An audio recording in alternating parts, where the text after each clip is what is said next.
Assalamualaikum warahmatullahi wabarakatuh. Kembali lagi kita di acara Halftime Show Bola.com Bola.net bersama saya Erwin Firtiansyah dan Arius ya.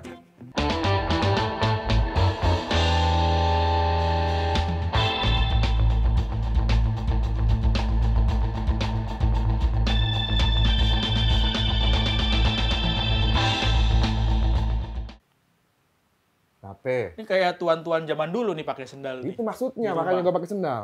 Kan kita syuting di rumah nih. Biar kelihatan lebih berkelas aja. Kalau zaman dulu kan bilang membedakan orang kismin sama orang kaya adalah lu pakai sendal nggak di rumah gitu kan. Baru aja bro, baru sendal baru.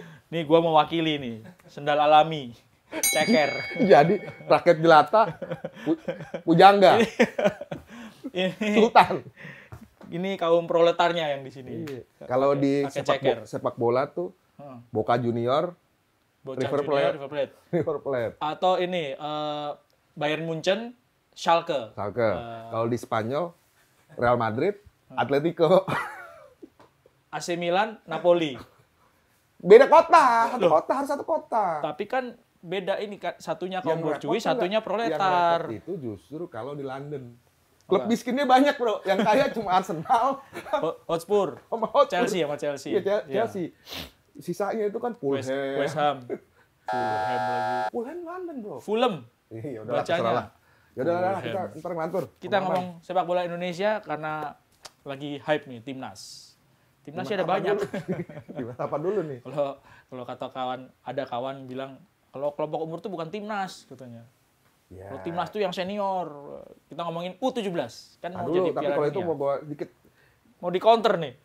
Counter boxer. Bener aja pada konteksnya. Artinya dulu kan seluruhnya namanya championship yang level junior. Selalu semua tuh namanya U17 championship. Iya kayak gitu. Sekarang kan udah diubah sama FIFA juga.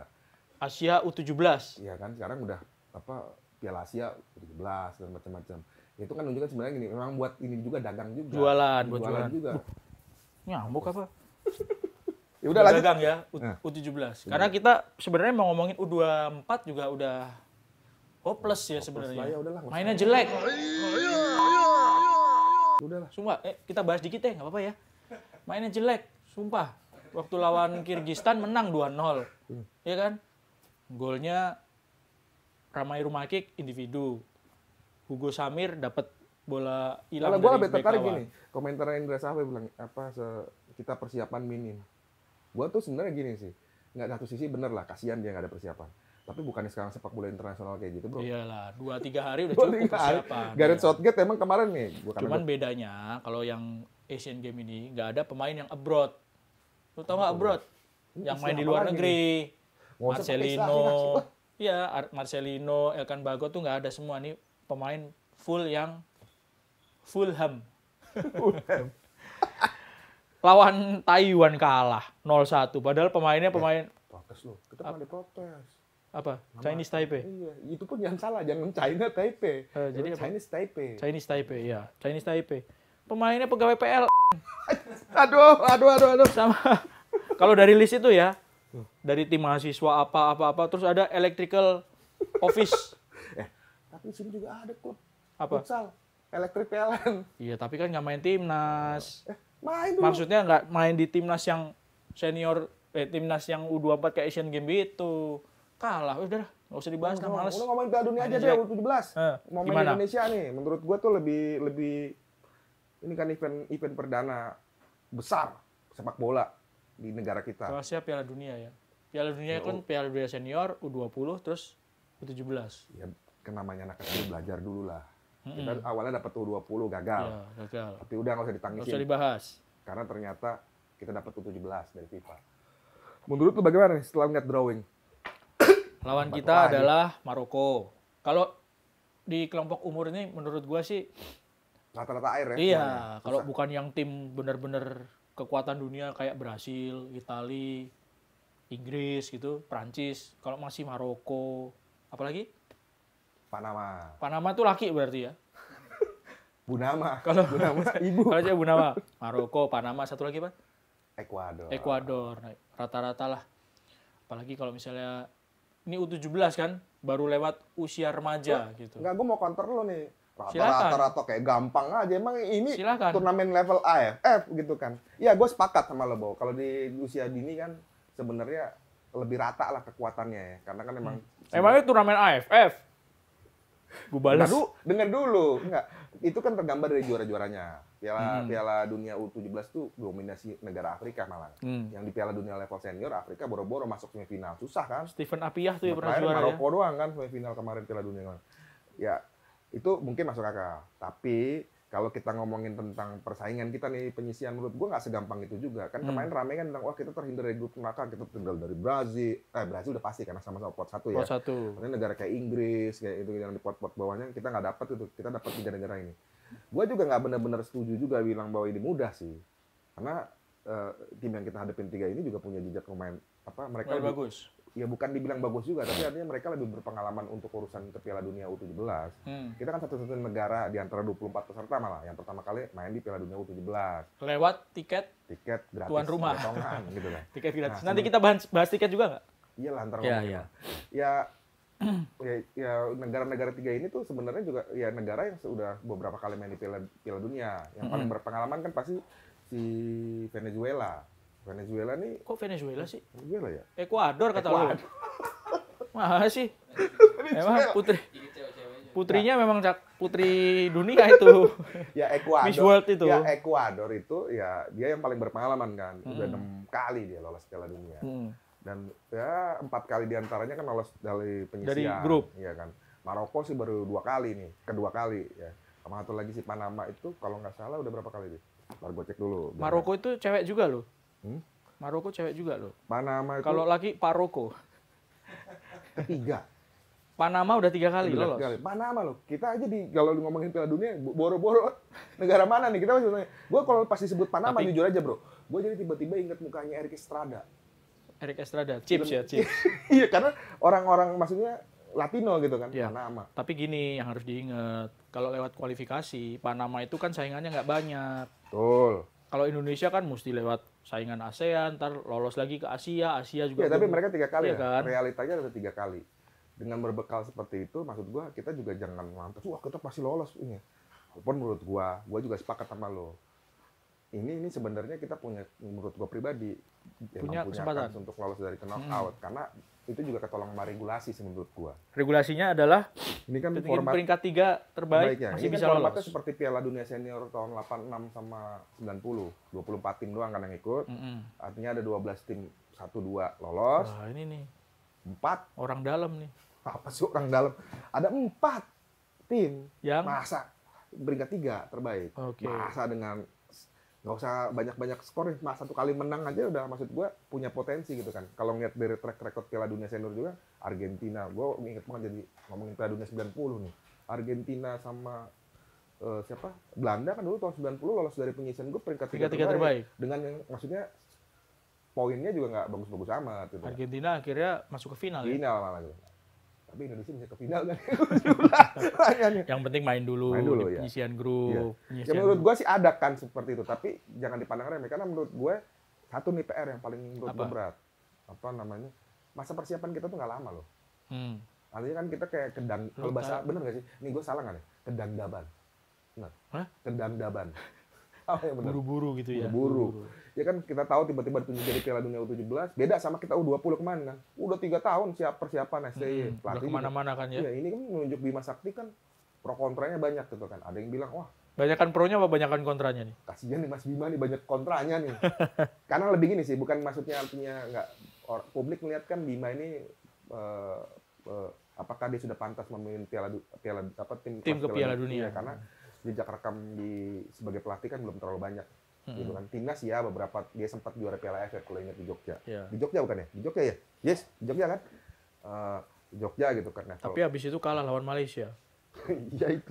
Makanya semenjak itu yang diungkit-ungkit terus dia yang kalah itu. Ya itu juga menurut gua juga berlebihan juga sih netizen ya.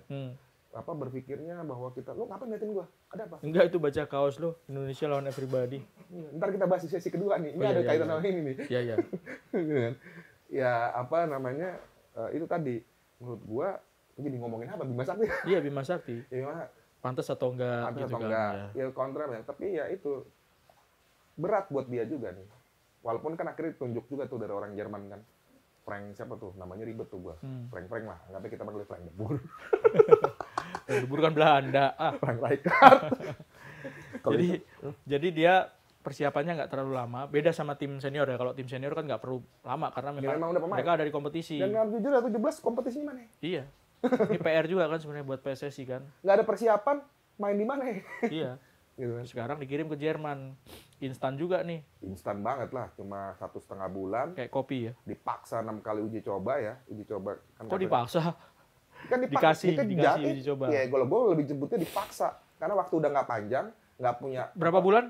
1,5 bulan. 1,5 bulan, 6 kali uji coba. Berarti seminggu sekali nih uji coba nih. Iya, kan dipaksa tuh kan. Karena kita udah makin mepet dengan Piala Dunia, udah deh di Jerman dipadetin. Yang menurut gue sih, apakah kita akan punya tim solid seperti yang tadi digadang-gadang U20 atau tidak, itu kan masih jadi pertanyaan.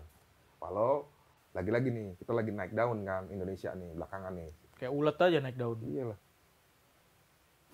Gue jadi naik perahu. Kayak ini. U17 ada pemain ininya nggak?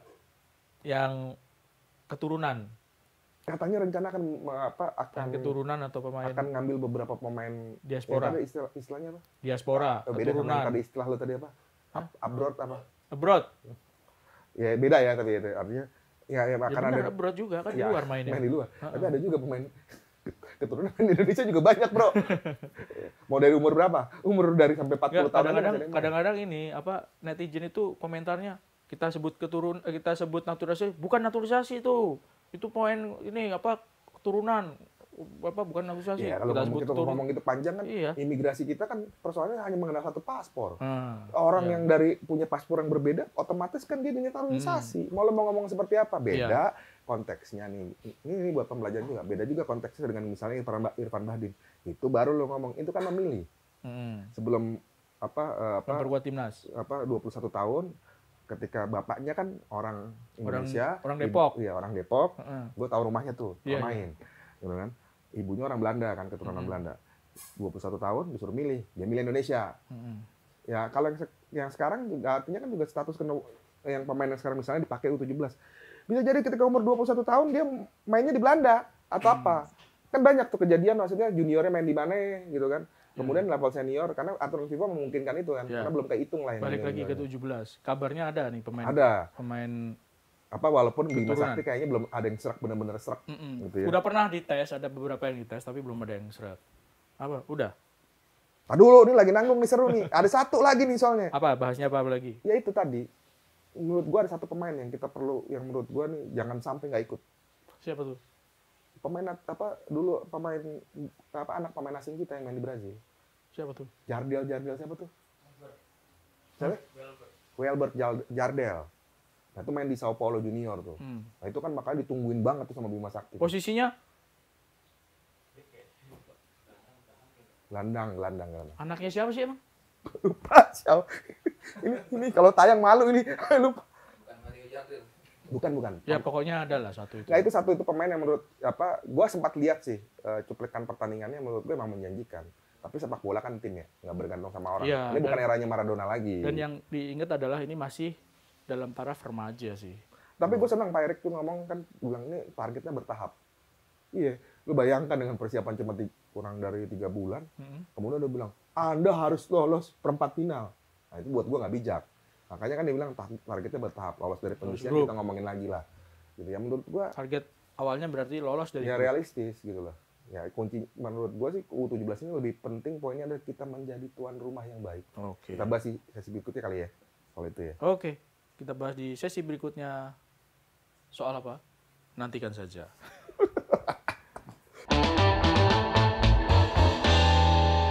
Ya, kita segmen kedua. Soal... Tar dulu. Apa tuh? Daripada kita dihujat netizen gara-gara pembahasan yang sebelumnya nih. Oh iya. Gue mau klarifikasi, klarifikasi udah kayak apa tuh? Salah aja. Welber Jardim tuh main dia jadi back sayap dia. Back sayap? Yang pemain Brasil? Iya. Ntar kan, dia hubungannya apa sama Indonesia? Ya, bapaknya ada ada keturunan sana dan ini campuran lah kalau nggak salah. Bapaknya ada darah Indonesia. Jadi dicecar lagi nih. Pengetahuan gue cuma sampai pada back sayap dan dia main di Sao Paulo nih. Ya. Berarti ada keturunan Indonesia gitu ya. Dia menjanjikan karena Sao Paulo kan klub besar di Brasil kan. Bukan sembarangan. Sao Paulo beneran loh. Karena banyak juga tuh kalau pemain asing zaman dulu era kita muda. Ngaku dari semuanya dari Boca Junior, bukan junior cabang mana nih? Semua ngaku dari Boca Junior. Boca Junior cabang Citayam ntar. Lanjut aja bro, kita ngomongin apa? Kita jadi tuan rumah kan. Yang menarik adalah Surabaya menjadi tempat home base ataupun markas dari tim Indonesia U17 nanti di Piala Dunia. Ini agak tumbenan gitu, bukan Jakarta. Tumbenan ya, karena kan orang tadinya kan di awal-awal Pak Erik kan ngomong bahwa Jakarta kayaknya pembukaan nih, macam-macam. Kalau pembukaan tuh kan ada konotasinya Indonesia main nih, gitu. Tapi gue dapat bocoran orang dalam nih, gitu kan. Dan menurut gue akhirnya gue berpikir, oh ini masuk akal kenapa dibeli Surabaya. Ya, dasarnya kan gini, timnas ini kan milik semua. Kan tuan rumahnya 4, Jakarta, Solo, Surabaya, sama kita jadi terdiam nih, Bandung. Ya kan, Gelora Bandung Lautan Api apa? Bukan itu. Di apa? Jalak Harupat. Jalak Harupat, Manahan, GBT sama JIS. Yes. Ya apa? Ya dasarnya sederhana gitu kan. Ya pertama bahwa ya filosofinya kan timnas ini punya semua. Punya semua. Jadi artinya apa-apa kok selama ini kan Jakarta. Dan Jakarta. Akhirnya dipilihlah Surabaya yang punya fanatismenya besar. Gitu loh. November lagi. Nah, itu pas saat pertandingan pertama 10 November. Hari pahlawan. Itu sih yang paling bukannya lawan Ekuador ya? Lawan Ekuador. Itu sih yang paling jadi alasan utama bahwa ya timnas ini punya semua dan Surabaya dianggap punya basis massa yang kuat untuk dukung timnas. Karena udah dicoba kan beberapa kali timnas junior kan selalu sold out kan, artinya publik nontonnya senang gitu. Nah, itu pertimbangan utamanya. Ya kedua mungkin kalau ini analisis gue ya. JIS terlalu besar mungkin stadionnya. Terlalu besar. Dengan akses yang di pinggir kota gitu kan. Ya kan ada kan gini, kalau ngomongin timnas kan pride-nya adalah full stadionnya full gitu kan. Nontonnya juga enak gitu kan, kita tuan rumah penuh gitu. Dalam konteks ini kayaknya sih kalau ngeliat kapasitas lebih masuk akal GBT. Walaupun sebenarnya kalau ngomongin lebih masuk akal lagi Manahan tuh udah paling ideal tuh. Dengan jumlah cuma 30 ribuan artinya bisalah penuh gitu. Tapi kan Manahan udah dipilih jadi semifinal sama final. Jakarta itu kalau misalnya main di JIS atau main di GBK ya, Jakarta itu kalau yang main bukan tim senior gitu. Nah, susah. Ini antusiasme supporter ini memang agak PR sih. Mungkin kalau lawannya Brasil U17, Argentina U17 mungkin hype-nya gede gitu kan. Tapi kan nyatanya di penyisian kita susah, tapi kalau menurut gua 80.000 loh itu. Iya. GBK tuh 80.000. Dan yang teman-teman kan masih tahu ya, karena gue based on pengalaman gue jadi panitia LOC di U20. FIFA tuh kan juga kenapa nunjuk Indonesia kan dengan harapan stadionnya penuh. Gitu kan. Karena kan emang level junior tuh kan banyak di negara, ada standar juga.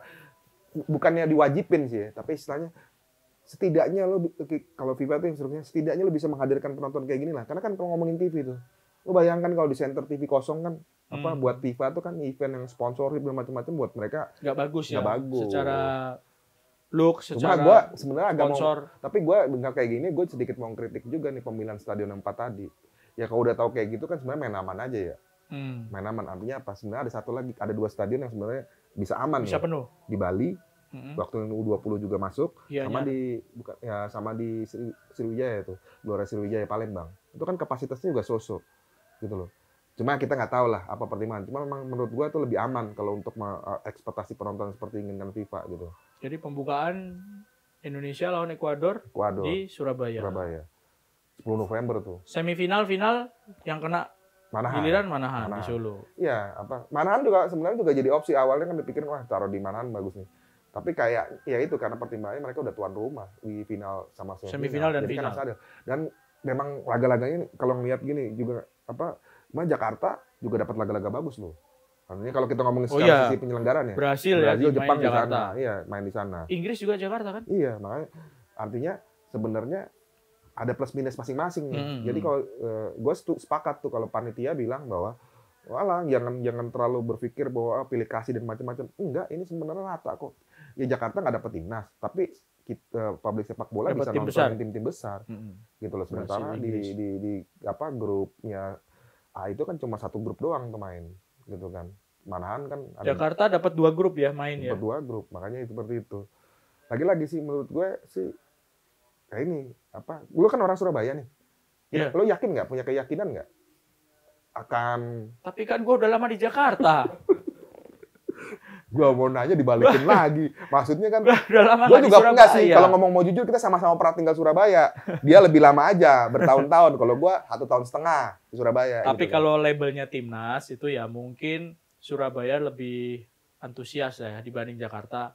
Kalau timnas usia junior ya kelompok umur.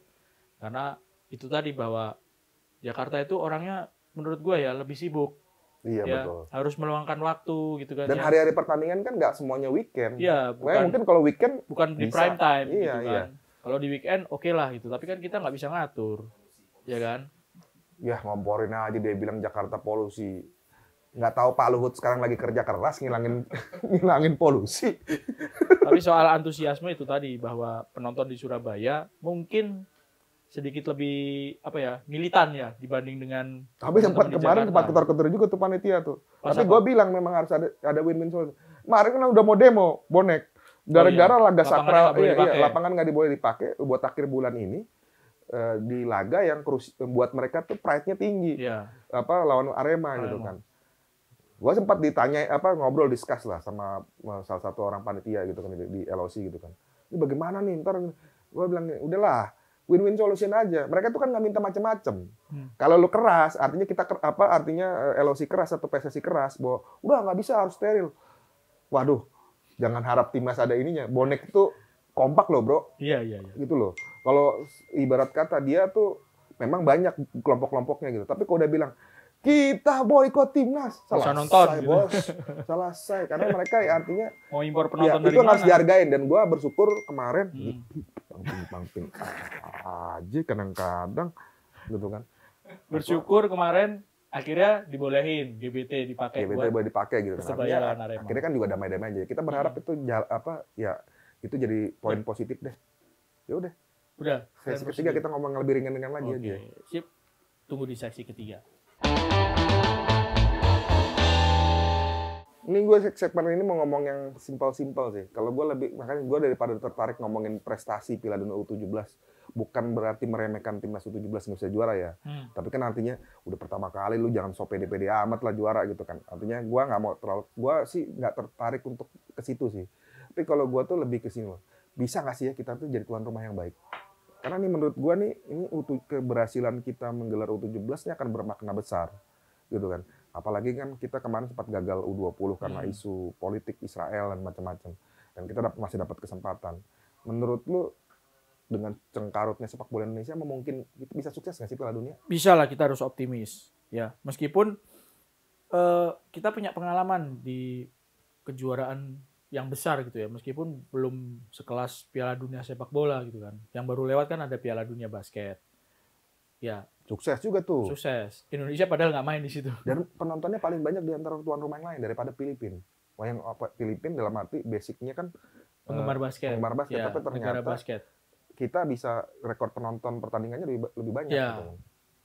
Juga Piala Dunia basket. Badminton sering ya kan. Ya. Kejuaraan levelnya internasional. Asian Games kita sukses. Asian Games waktu itu kan juga mastermind-nya kan Pak Erick Thohir juga.